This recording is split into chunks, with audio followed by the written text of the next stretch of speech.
Jesus' final warning that almost everyone ignores today. That's what we're going to talk about. And I guarantee that in the next few minutes, your perspective on the last few days will completely change. Watch, for you know neither the day nor the hour.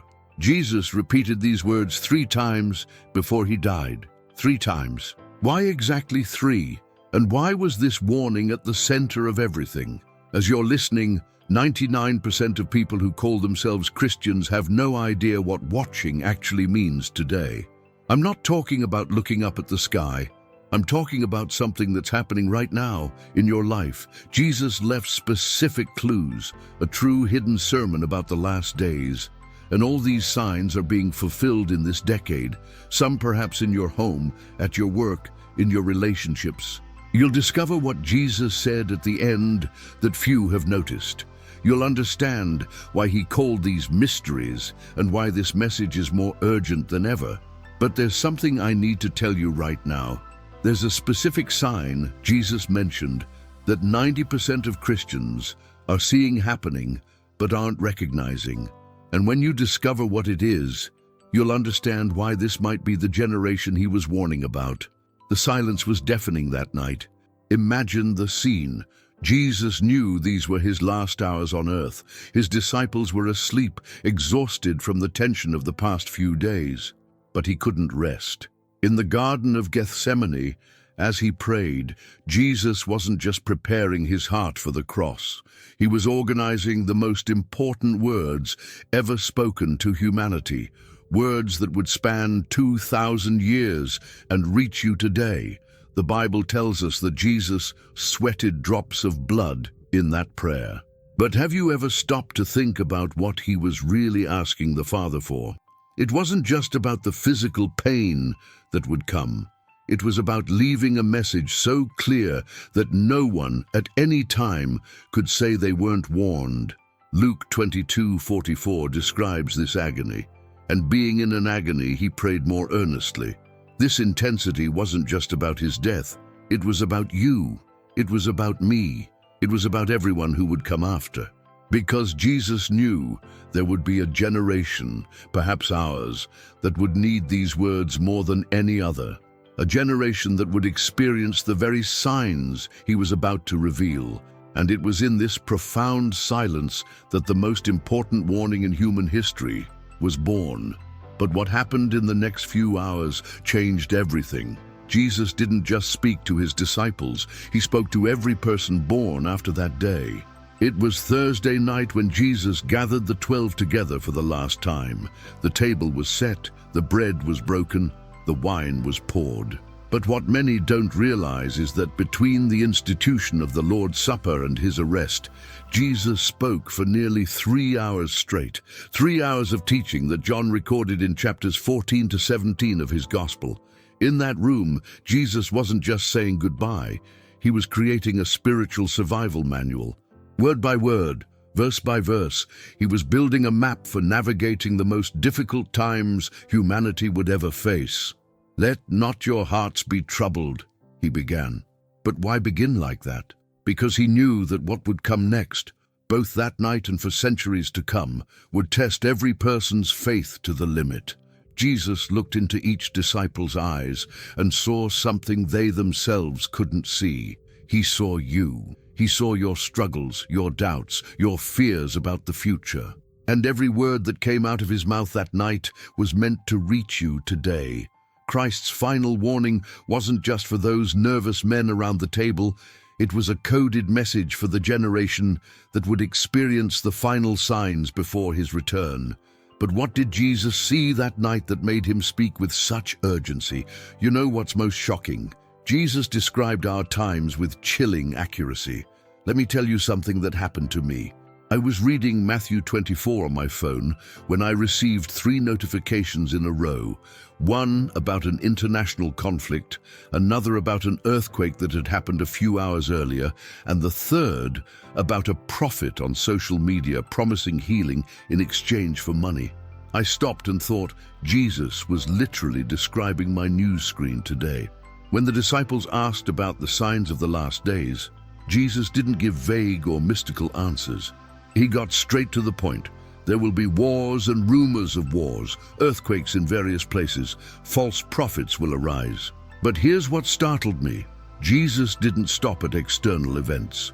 He went straight to the most important issue. What would happen to our minds, our ability to think clearly? The deception will be so great, Jesus warned in Matthew 24:24, that if it were possible, even the elect would be deceived, if it were possible. Jesus knew that a time would come when even people sincere in faith would struggle to discern truth from lies. And aren't we seeing that today? How many times have you been confused about who to believe, what information is true, which spiritual leader is genuine? Jesus knew our generation would be bombarded with conflicting information. And that's why he left a specific key to navigating this chaos. Before I continue, let me ask you something quick. If you feel like this message touches your heart, please like it and subscribe to the channel. This helps me know you're connected to this revelation and motivates me to continue bringing you content like this. It's quick, but it makes all the difference. Now, that key Jesus left, it's in Luke 21:28, and it will change your perspective on everything that's happening in the world today. Jesus had just described a frightening scenario.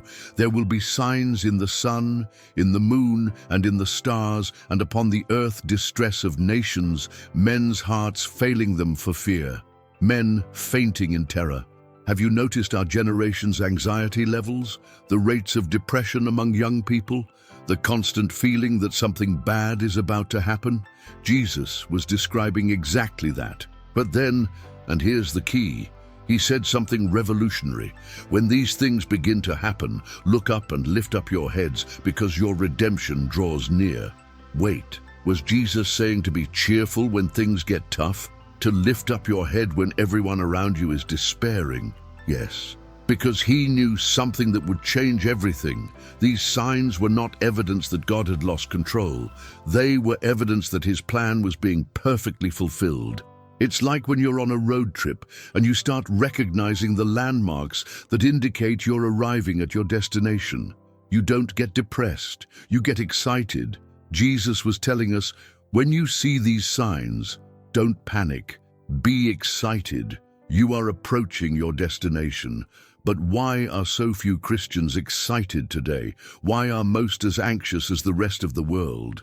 The answer lies in what I call Jesus' hidden sermon. These are teachings he gave, but which were hidden among other conversations, lost among parables and better-known discourses. One of the most powerful is found in John 16:33. Jesus had just spoken about persecution, about disciples being expelled from the synagogues, about the Holy Spirit himself being rejected by the world. The mood was heavy, depressed. And then he said something that changed everything. These things I have spoken to you, that in me you may have peace. In the world you will have tribulation, but be of good cheer, I have overcome the world. I have overcome the world. Past tense. Not I will overcome or I will overcome someday. I have overcome. Jesus was speaking as one who had already seen the end of the story.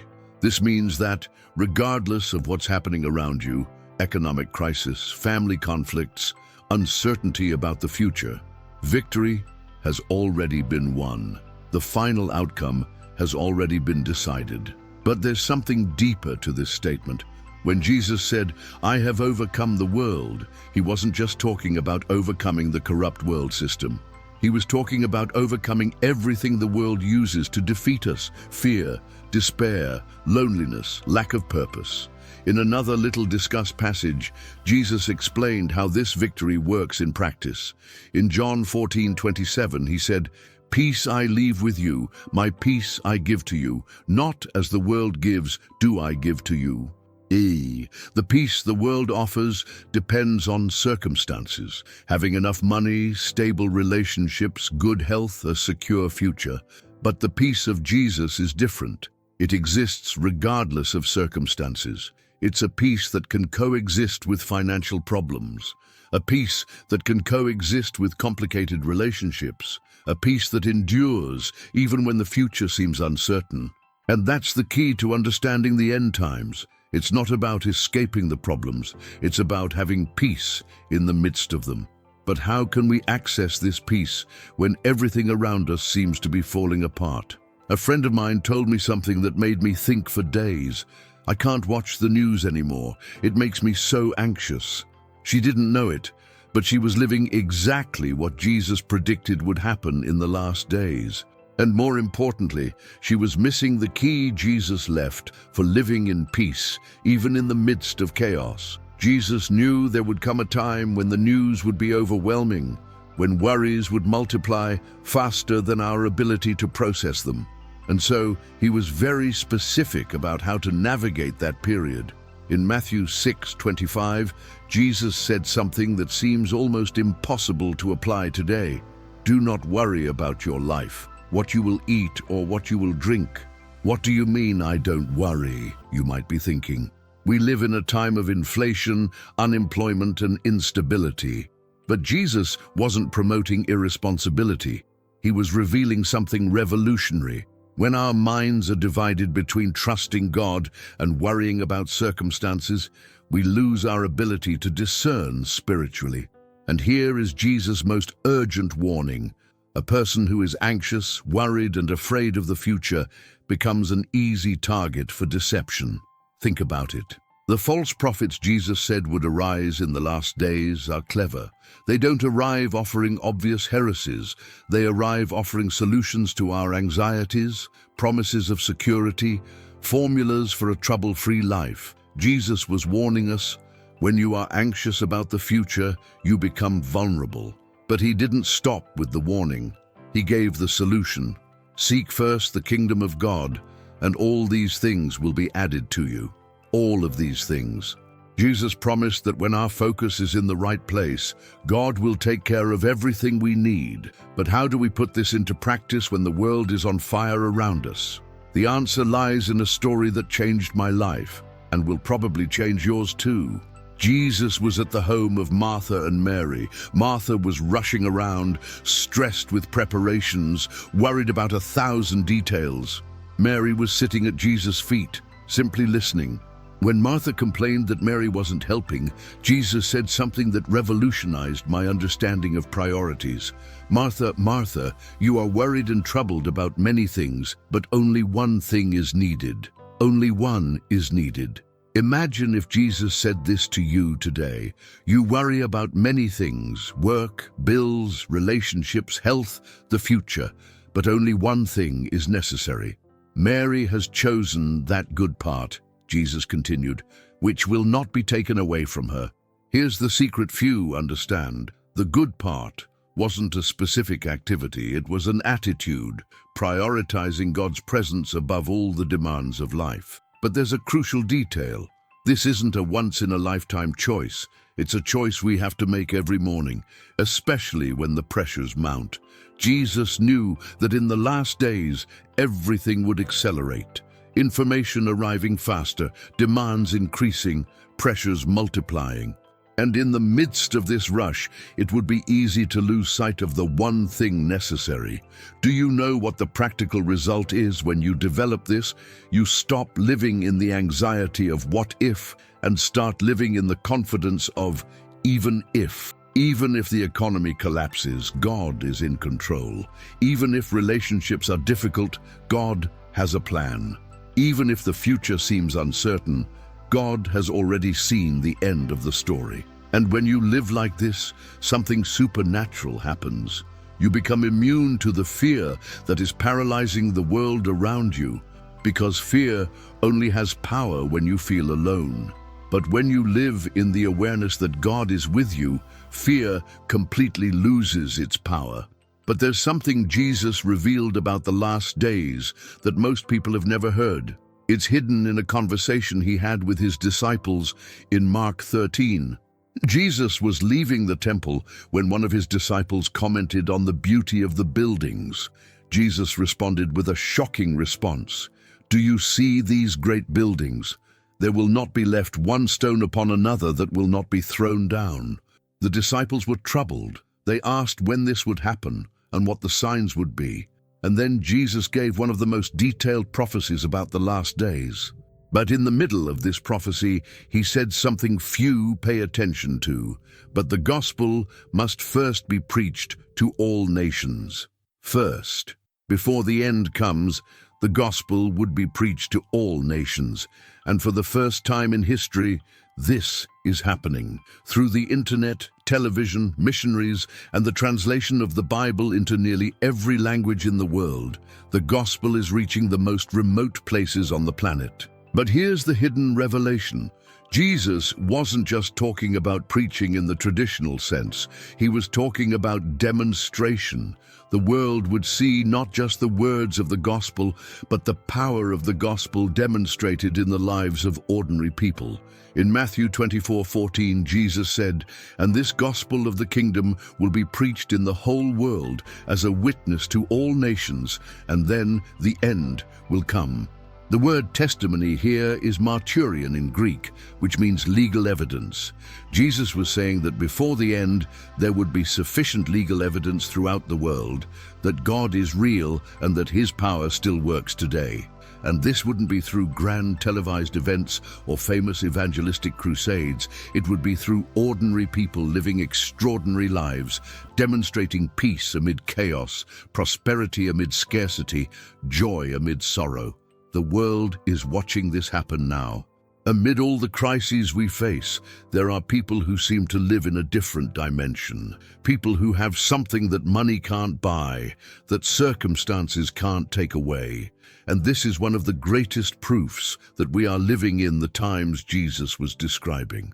But it also means something very important to you personally. If we are truly living in the times Jesus described, then each of us has a tremendous responsibility. We can no longer live as if we were merely spectators of history. We are active participants in the fulfillment of biblical prophecy. Jesus made this clear in Matthew 5:14-16. "You are the light of the world. A city set on a hill cannot be hidden, nor do people light a lamp and put it under a basket, but on a lampstand, and it gives light to all in the house. Let your light so shine before others that they may see your good works and glorify your Father in heaven. You are the light of the world, not will be or can be, are, present tense." Jesus was declaring a spiritual reality. Every person who follows him is a source of light in a world that is becoming increasingly dark. But here's the warning about the future. This light cannot remain hidden. We can no longer be secret or discreet Christians. The times demand that our faith be visible, tangible, and evident. And that doesn't mean being religious or fanatical. It means living in a way so different, so full of peace and purpose, that the people around us want to know our secret. Jesus knew there would come a time when the difference between those who follow him and the rest of the world would be more evident than ever. And that time is now. As the world grows more anxious, we become more confident. As the world loses hope in the future, we live in anticipation of what God will do. As the world divides in conflict, we become agents of reconciliation. But Jesus also warned about the cost of this differentiation. In John 15:18-19, he said, "If the world hates you, you know that it hated me before it hated you. If you were of the world would love its own. But because you are not of the world, but I have chosen you out of the world, therefore the world hates you." Living according to the principles of God's kingdom has always been countercultural. But in the last days, this difference would become more pronounced, and the world's resistance more intense. This shouldn't discourage us. It should prepare us. Jesus was warning us not to be surprised when our faith is questioned, criticized, or even persecuted. But he also gave us the key to winning this battle. And now we come to the most important point of all, what Jesus warned that many have completely forgotten. In the last conversation Jesus had with his disciples, before ascending to heaven, he said something that should be engraved on the heart of every Christian. In Acts 1:8, he declared, "But you will receive power when the Holy Spirit has come upon you, and you will be my witnesses in Jerusalem and in all Judea and Samaria and to the ends of the earth. You will receive power." The Greek word here is dunamis.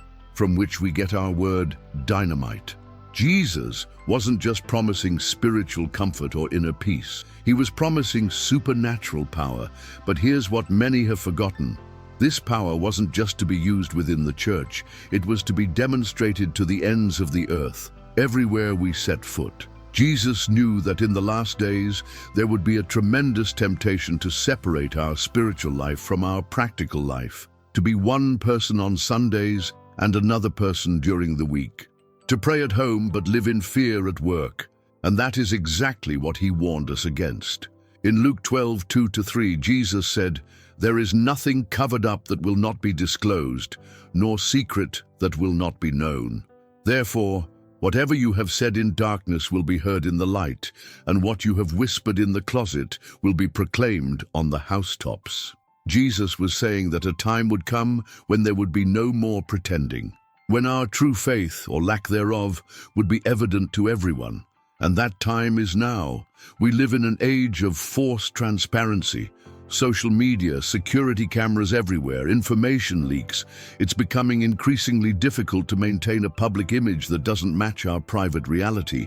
But Jesus didn't say this to scare us. He said it to free us.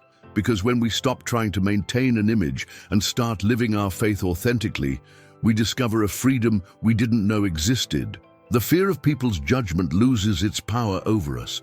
The pressure to please everyone disappears. Anxiety about our reputation dissolves. And in its place comes something the world desperately needs to see. A person who truly trusts God, who truly lives in peace, who truly believes that everything will work out in the end. And this brings us to the final call. Everything Jesus said about the last days wasn't just to inform us, it was to transform us.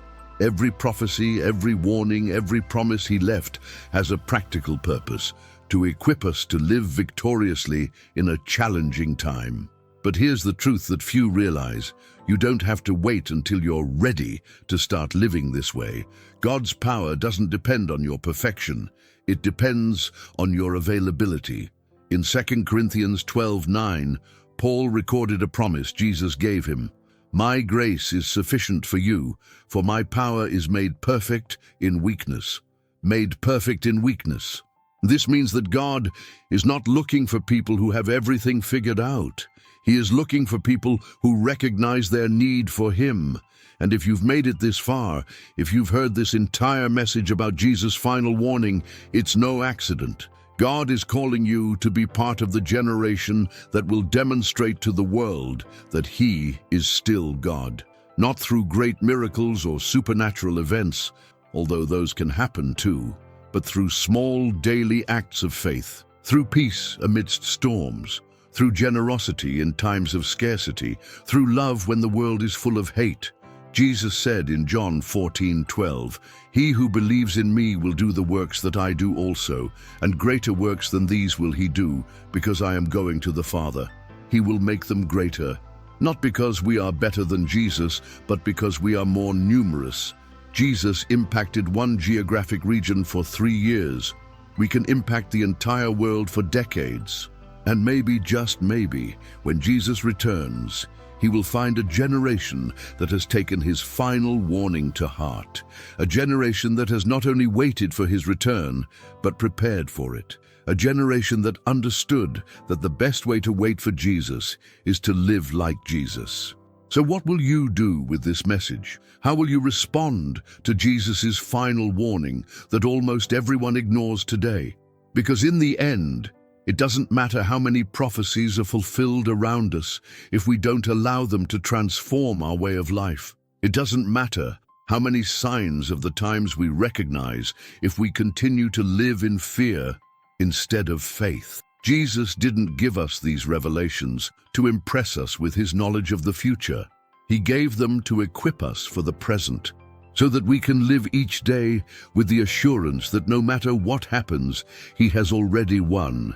If this message touched your heart, leave a comment and let me know how you intend to apply these truths to your life. Share this video with someone who needs to hear Jesus' warning about the future.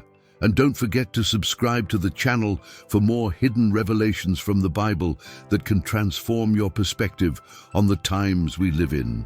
Because the truth is, Jesus didn't just warn about the last days. He prepared us to overcome them. And when you understand this, when you truly comprehend that the victory has already been won, everything changes. Fear gives way to confidence. Anxiety turns to anticipation, and you become exactly what the world needs to see. A living demonstration that God is still in control. May God bless you on this journey of faith. And remember, Jesus' final warning is not just a prophecy about the future. It's an invitation to live extraordinary lives today.